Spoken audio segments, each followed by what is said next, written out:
Hello. Today I will be featuring a destroyer that has been much requested on my channel, and that is of course the tier 9 Russian destroyer leader, the Udaloi. Well, it used to be called pure gunboat, but I guess since they split the line, make a splitting of the Tashkent into the new tier 9 and the Udaloi into the destroyer leader part that leads to the Grozovoi and follows after the Ognevoi. Now, first of all, what I really don't like about this line is the inconsistency of it, or well, how greatly it varies in both playstyle and how greatly it especially varies in captain builds. Playstyle differences I'm okay with. That's like adding variety to a line you're grinding. That's a good thing. The problem comes when you realize that there is absolutely no consistency in how you can spec the captain. On the Ognevoi, you play mostly torpedo focused, and you want concealment expert for that because it has good stealth, competitive stealth, and it has good torpedo reload. And it has 10 km torps. So obviously you want to be able to use these torps as much as possible, as you saw in my Ognevoi commentary. On the Udaloi, on the other hand, your torp range drops from 10 to 8, and your concealment goes down the drain. So you can no longer contest caps, and you can no longer play it as a torpedo boat the same way either. So suddenly and in return, of course, you have much better guns. So you go from torpedo boat to gunboat, a complete flip, and that of course requires a completely different build. So instead of running concealment expert like we did on the Ognevoi, instead we're running AFT, and instead of running torpedo reload, instead we're running BFT. So like the specs get flipped on their head, especially the high tier. The most important points are completely flipped on their head.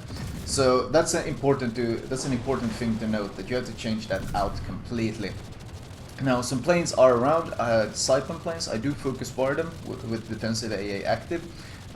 I am normal detected though, so I think one of the enemy DDs are here. The issue is, of course, the enemy DDs are Yugumo, and Kagero, all of which have excellent stealth. However, luckily, that Yugumo decides to open up fire on me, which is of course something I don't recommend, because as I said, this Udaloi, unlike the Ognevoi, which might struggle or will struggle in a straight up fight against the Yugumo, the Udaloi has so much firepower that it really loves if someone is dumb enough to pick a fight with him.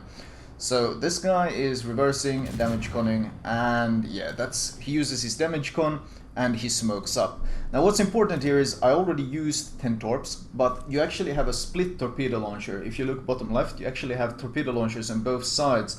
So making this U-turn that I made here, I'm able to launch a third volley. So the close range torpedo potential is quite heavy. You just have to keep in mind that you have to turn around to use it. I saw where his torps came from, so I shot at that point. I'm also continually shooting at that point because I want him to move away from it. He sees my torps in the front, so it's unlikely he'll sail that way. I'm assuming he will keep reversing in the smoke because I'm shooting on the right of my torps. The idea here is, of course, that he reverses out of the spot I fire and into my unexpected third volley of torps. Because he saw 2, he might expect that's all of them, and then my third volley, as you can see, catches him completely by surprise, and thanks to the smoke firing I did, I kind of like baited him into moving into that. I didn't actually hit him many times with the smoke, I think I only hit him once, but what was important there was not the damage I did, but more the threat of the additional damage that made him move away from that position. So that's kind of some baiting kind of mind games that you can play if you're torping the smoke, and if you have the opportunity to shoot there. You shoot at positions where your torps are not going, because you don't want that. You want them to be afraid of being in those positions, and you want them to position in front of your torpedoes. Now, pop my smoke, since with him dead, there's no longer any threat of being torped in the smoke. Oh well, the threat is not as big, especially since the 2 other DDs have been spotted at B and A. So the threat is extremely low, and I should be able to smoke up and just fire in peace, and of course, more importantly, I will be able to capture this point for my team. I picked the Colorado. Not only is it the slowest target, the Colorado is quite a fat and slow ship, and of course, since he's tier 7, I have a higher fire chance against him than against the higher tier ones. But fires don't really seem to be cooperating. Now, I am getting a lot of shatters because I'm not hitting his superstructure, and even then, that's something you kind of have to expect in the Udaloi. Using AP might actually be better here, but honestly, because of how slow he's moving, I want to see if I could maybe get a second fire going on him. It doesn't seem like the RNG is cooperating with me though, so I switched to the Bismarck instead, especially since that Colorado was already turning away. We do get a good capture point advantage early on in the game, but there are some serious issues in this team that might not be obvious at first. Well, first of all, our New Orleans is charging down B. Usually, considering there's not too many enemies around, that might be an okay move. The issue is, of course, that it's a very squishy cruiser, and he doesn't really have any escapes if he gets spotted in the middle of B. Second of all our big firepower, our tier 8s and 9s, are all up at A, which is of course a very isolated cap, and thus they are probably going to be out of the battle quite significantly. Popping defensive AA, focusing down the fighters, trying to help my Hiryu with dealing with these enemy planes. And that's of course one of the issues. I end up eating a ton of AP damage from battleships, and there's not really much you can do about it. The problem is, if you sail broadside, you become an easy target. If you angle away, well, you're not as easy a target to hit, but if they do hit, they get penetration damage, which does far too much damage in the game currently. So that's one of the issues. All our firepower is up at A, and we don't have too much strength here. So if this enemy team just pushes, straight up aggressively pushes into C, there's not really much to stop them. There's me and the Nagata, and our Hiryu, well, I'm not expecting too much from a tier 7 carrier. Also he seems to be losing his planes to this Saipan constantly. In fact, right now I don't think he has any planes in the air at all. So obviously this is going to be quite hard to hold. So what my goal is to delay them. Harass, delay the cap as much as possible, harass them as much as possible. Try to buy time for these tier 9 ships up at A to get whatever they need to do up there done and come and help us. That's of course one of the reasons why I dislike people going A on this cap. It isolates you from the rest of the battle extensively. Now, the Bismarck does get afraid of the fire and the little damage he takes, and he turns away, which is good, which is exactly what I want. I want to keep harassing them, try to buy time. The problem is, of course, the Udaloi doesn't have a heal, and let's just say it's not as fast as the Kaba. It doesn't have the nice armor of the Khabarovsk either. It's not even as fast as the Tashkent, since we run defensive AA, so you can't... Even though I am playing it like a gunboat, it's not really quite as good at being a gunboat as those two ships because of these issues. And that of course means that my HP pool is rapidly depleting. And now the Bismarck is capping from behind the island, and I cannot reset him. It's also possible one of the other cruisers, the Atago or Algerie, are inside the cap, and there's not really much I can do about it. I do get spotted when I shoot this guy, so there's probably someone closer. I'm trying to shoot him over the island to reset him. Looks like the Nagato is shooting HE at him, which does reset him. Atago gets spotted, so I pop my smoke because, well, I still get incoming fire, but I'm hoping the Nagato will be able to spot some for us so I can reset this cap and delay it even further, because that team at A is taking their sweet time getting down here. Meanwhile, I should switch from target to target, continually resetting and just trying to buy as much time as possible. That's really the goal here. Trying to keep the enemy at this cap for as long as possible. And the problem is I lose vision of the Atago.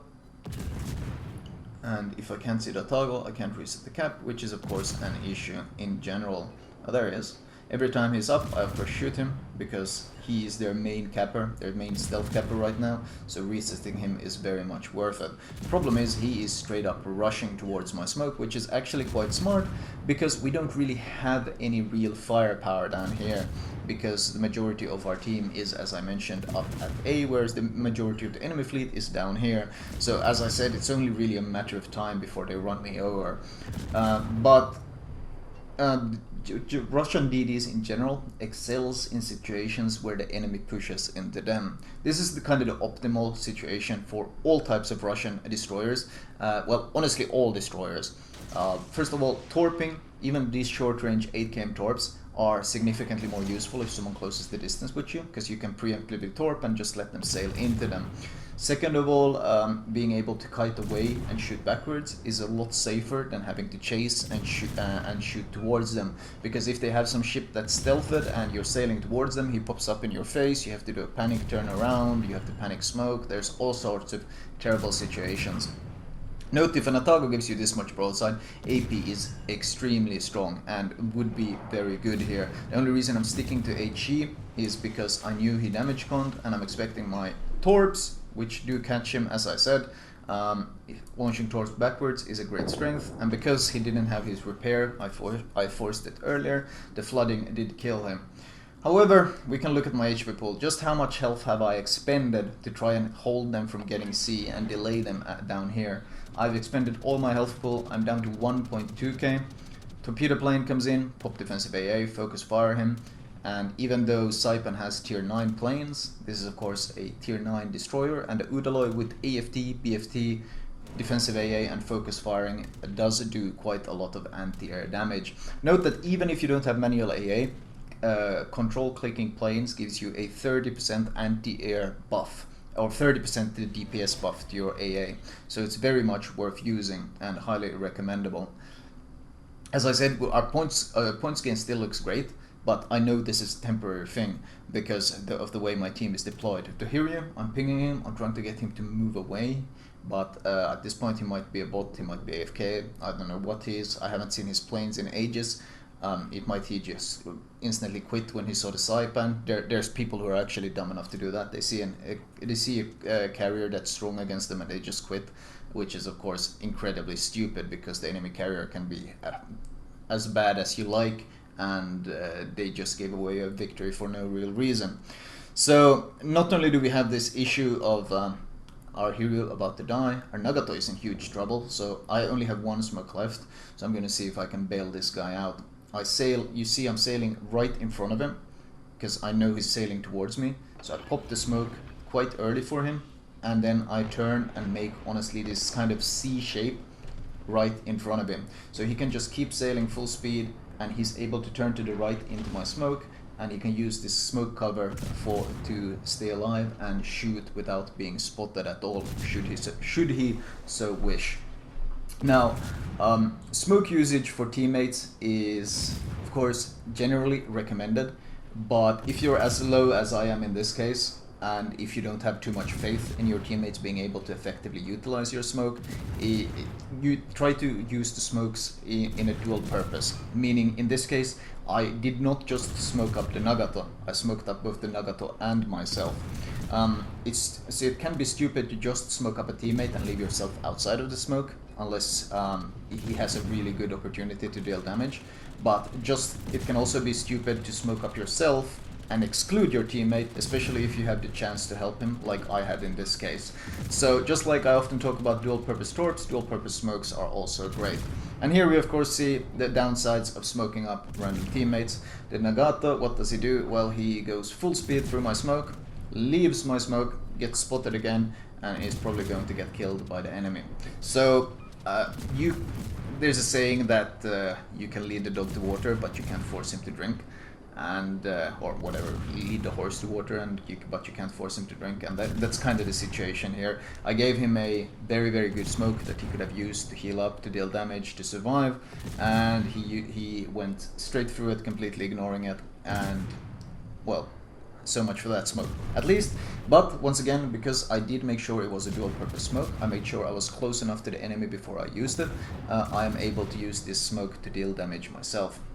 Nagato does die, but my smoke is already fading. The Hiryu, as I mentioned, who was in a terrible position, he also does die.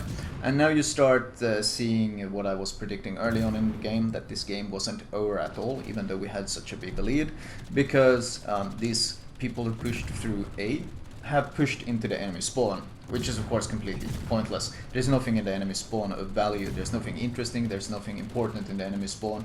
All that's in the enemy spawn is the ability to lose the game.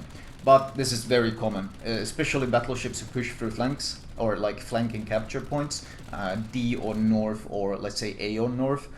They love, instead of straight after capping D going to C, or straight after capping A going to B, they instead push into the enemy spawn, and then they sail around in the enemy spawn thinking they are being useful, but all they're really doing is playing into the enemy's pocket. And while these battleships are on their adventure in the enemy spawn, the people that are playing the objectives, like the New Orleans earlier and now the St. Louis, these are of course being killed off while the battleships are on their merry adventure. So suddenly we are down to a 3 versus 5, and well, that makes life a lot harder, especially since my health pool is down to still a pretty damn pitiful 1.3k. The plus side here is, of course, I highly recommend Adrenaline Rush, and I am using Adrenaline Rush here. So my reload is extremely fast, much faster than it normally would be. Downside is the carrier is continually spotting me, so I can't really catch these guys by surprise in the slightest. I do have the carrier focused all the time, and I do have my anti-air on because, well, I'm going to be shooting at this anyway, so being spotted a bit early isn't that big of a deal.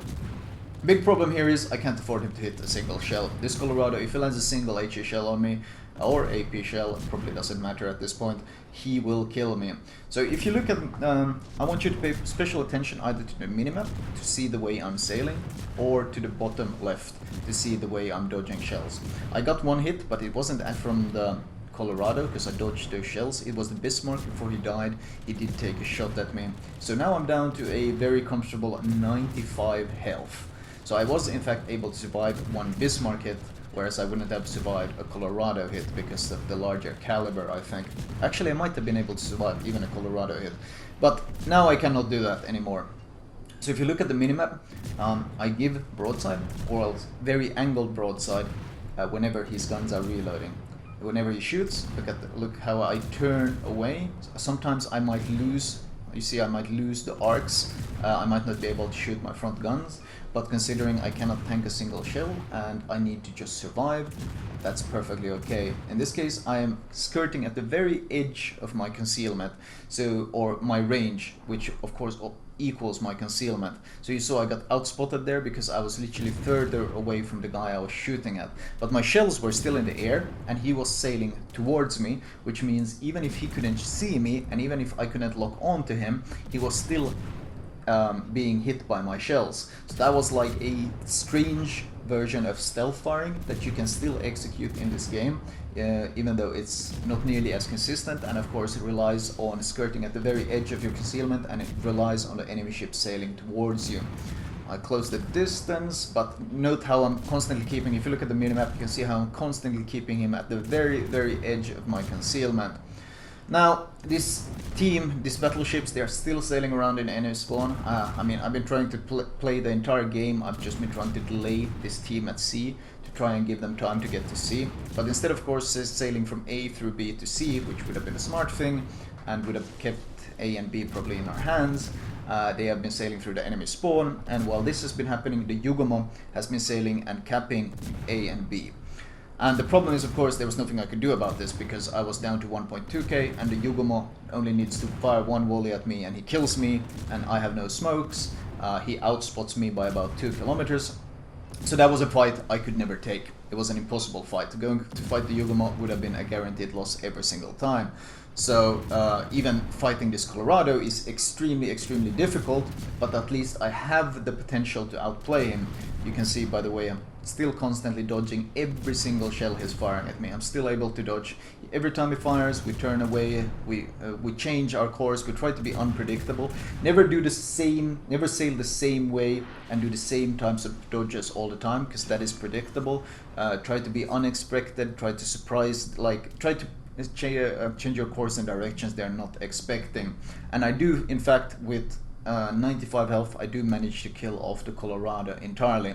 Now this game is still winnable if these two Iowa and this Bismarck kills off the enemy Izumo in the last 30 seconds. I write it in chat, kill 35 seconds. That's all I need to do. YOLO rush this Izumo and kill him. There's nothing to lose. If they die, we lose anyway. I mean, we're about to lose, so it doesn't matter if they happen to die. But they have a chance to clinch this game and for the first time in this game actually be useful. All these two battleships need to do is secure the kill in this last seconds, and the points will tip us into victory. But our Bismarck is on the 9 line and our Iowa sadly cannot clinch the victory, and the game does end sadly in a defeat. 206,000 damage, a lot of HE spam this game. I mean, at first look, wow, 20 fires, that's so much. But then you look at my hits and you realize I have 447 hits, and suddenly that 20% fire or 20 fires is really not that impressive. It's simply a result of all the firing I've been doing at this game.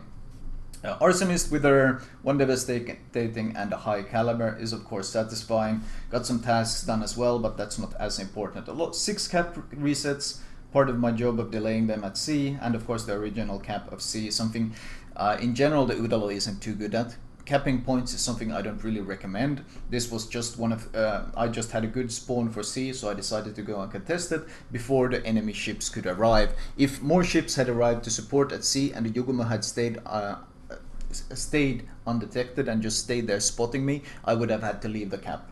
Absolutely no doubt. So do not think just because I went and contested the cap early on before the enemy fleet had arrived that I recommend you go and contest capture points. That's not the Udaloi role. That's something the Ognevoi can get away with, and that's something the Grozovoi can get away with, but the Udaloi is not good at it because, once again, different builds, different type of play style, which is of course one of the key points of how this line works out.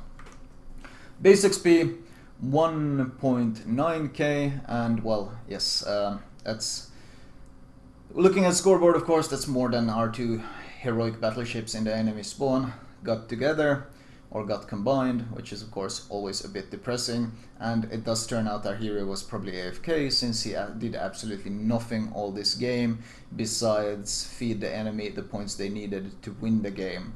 So a very unfortunate team in this case. The enemy Yugumo tops the scoreboard, but that's mostly because he was allowed to cap A, B, and C for absolute 3, or well, B and C in this case, A and B for free, because, well, my battleships just gave up the caps to sail around in the enemy spawn instead.